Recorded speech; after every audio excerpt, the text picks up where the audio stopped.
Good afternoon, and thank you for your warm welcome.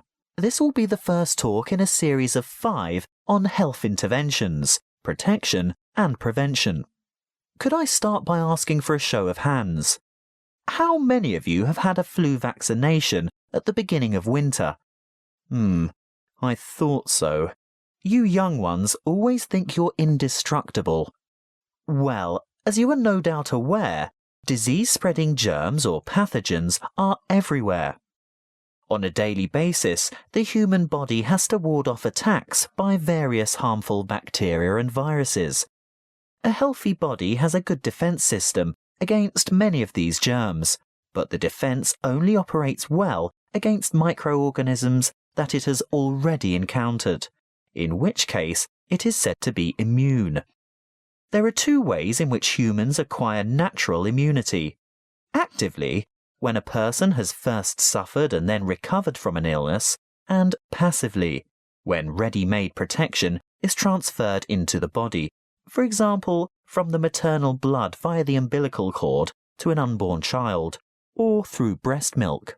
Now, artificially acquired immunity can help the body to fight disease, so we can use active immunization as a preventative measure. This is when a person is vaccinated against an illness by injection or oral ingestion of a tiny amount of weakened or inactive germs, not enough to actually cause him or her to contract the illness, but sufficient for the body's defense system to recognize and respond to the threat by forming antibodies. Intervention using passive immunization, on the other hand, is a method of curing an illness after it is too late for prevention. It is less effective than active immunization and takes longer to work. It is used when the body has already been invaded by bacteria and the person is ill.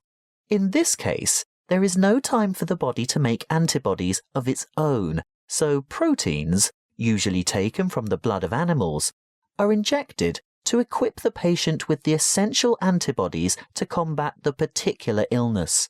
Let's have a quick look at a bit of history. The discovery of vaccination to boost the body's immune system by making it sensitive to particular disease-causing bacteria was made by an 18th century English doctor called Edward Jenner.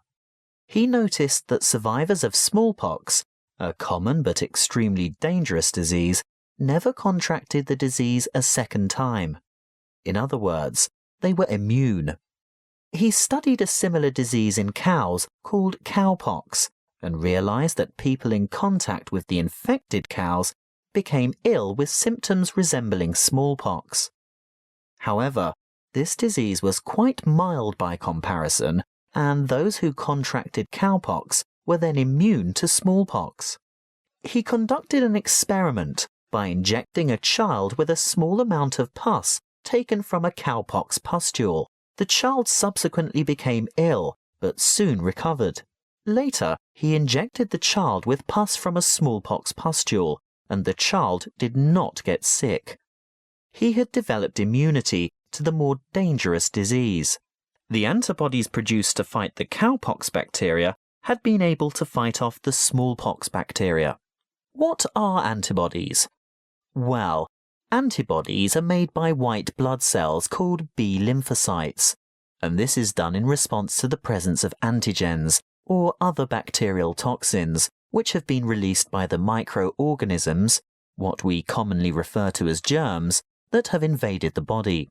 These Y-shaped antibodies, or you can think of them as antitoxins, may stop the toxins or repair the damage they have done by what is known as the antigen-antibody reaction, which takes place within the plasma of the blood.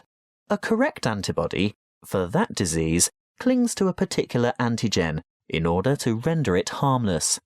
Large numbers of these pairs clump together to form a bigger unit. This is called agglutination and is able to be seen by the naked eye, which is very helpful for doctors and other specialists to determine which illnesses a patient is immune to. Inoculation or active vaccination can protect people from serious diseases. The vaccine may make a person feel unwell for a few days when the immune system starts to produce antibodies to match the introduced antigen. This is called a primary reaction. If that particular antigen should ever enter the body again later, a secondary reaction takes place. The body is then able to produce large numbers of corresponding antibodies within a short time, so the invading antigens are quickly wiped out, without the person suffering any harm from the disease.